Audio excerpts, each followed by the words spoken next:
Hello friends, welcome to Riya horror zone. तो चलिए आज की कहानी की ओर। मेरा नाम तानिया है और ये बात है मेरे कॉलेज के दिनों की। उस दिन मैं हमेशा की तरह अपने कॉलेज से अपने घर की तरफ जा रही थी। अभी मैं रास्ते से चल ही रही थी कि तभी अचानक उस रास्ते के सामने मुझे एक छोटी सी गुड़िया दिख गई। उस गुड़िया पे बहुत सारी मिट्टी लगी हुई थी, लेकिन वो गुड़िया फिर भी बहुत प्यारी लग रही थी। इसीलिए मैंने उस गुड़िया को उस रास्ते से उठाया। उसे उठाने के बाद मुझे पता चला कि उसका वजन थोड़ा भारी है, और जब मैंने उसकी आंखों की ओर देखा तो मुझे ऐसा लगा जैसे वो गुस्से से मुझे घूरे जा रही हो। पर इस बात पे मैंने ज़्यादा ध्यान नहीं दिया और उस गुड़िया को लेकर मैं अपने घर चली गई। घर जाने के बाद मैंने उस गुड़िया को धोकर अच्छी तरह साफ कर दिया। फिर रात को मैं खाना खाकर अपने कमरे में सो गई। फिर रात के लगभग 12 बजे मेरी आंखें हल्की सी खुली तो मैंने देखा कि वो गुड़िया मेरे बेड के चारों ओर टहल रही है और उसके चेहरे पर एक शातिर मुस्कान थी। ये सब देखकर मैं हड़बड़ाते हुए उठ गई तो मैंने देखा कि वही गुड़िया अपनी जगह पे एकदम शांत पड़ी हुई थी। ये देखने के बाद मुझे ऐसा लगा कि शायद वो मेरा एक सपना था, इसीलिए मैं फिर से सो गई। फिर थोड़ी देर के बाद मुझे ऐसा एहसास हो रहा था जैसे कोई मेरे सीने पे बैठा हुआ हो।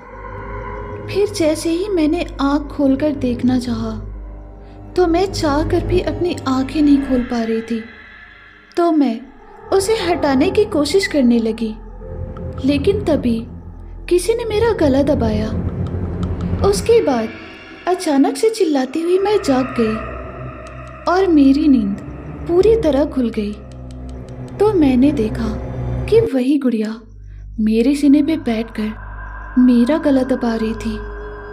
अब बस मेरा दम घुटने ही वाला था कि तभी अचानक मेरे रूम में मेरे पापा आ गए और उन्होंने उस गुड़िया के ऊपर गंगा जल छिड़क दिया। मेरी अच्छी किस्मत थी कि मेरे पापा एक तांत्रिक थे।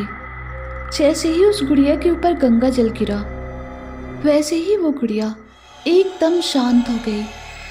उसे देखकर ऐसा लग ही नहीं रहा था कि कुछ देर पहले वो मेरी जान लेने पे तुली हुई थी। उसके बाद पापा ने मुझे उठाया और गुस्से से मेरी ओर देखने लगे। फिर मैंने कहा, पापा इस गुड़िया में जान कैसे आ गई?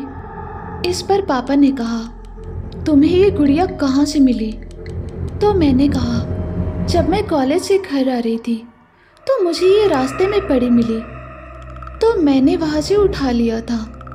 तो पापा ने कहा, तुम इसे घर क्यों लेकर आई? तुम्हें पता है कि ये क्या है? तो मैंने पूछा, क्या है पापा? इस पर पापा ने कहा, ये एक शापित गुड़िया है। अब हम इसे और घर में नहीं रख सकते, वरना हमारे घर में बहुत अनहोनी हो सकती है। इसे जल्दी नष्ट करना होगा। ऐसा कहकर पापा उस गुड़िया को घर के बाहर लेकर गए। फिर बहुत दूर ले जाकर उस गुड़िया को जला दिया, लेकिन जलाने के साथ साथ उस गुड़िया की बहुत भयानक चीख निकल रही थी। ऐसा लग रहा था जैसे कोई डायन जल रही है। थोड़ी देर बाद वो गुड़िया पूरी तरह से जल के राख हो गई।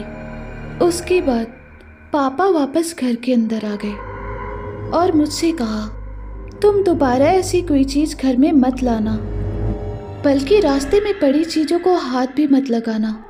अब इस बात को बीते पूरे 5 साल हो चुके, पर उस रात के बाद आज तक मुझे कुछ भी डरावना एहसास नहीं हुआ। तो फ्रेंड्स, ये थी आज की कहानी। अगर आपको ये कहानी पसंद आई तो इस चैनल को ज़रूर सब्सक्राइब करें।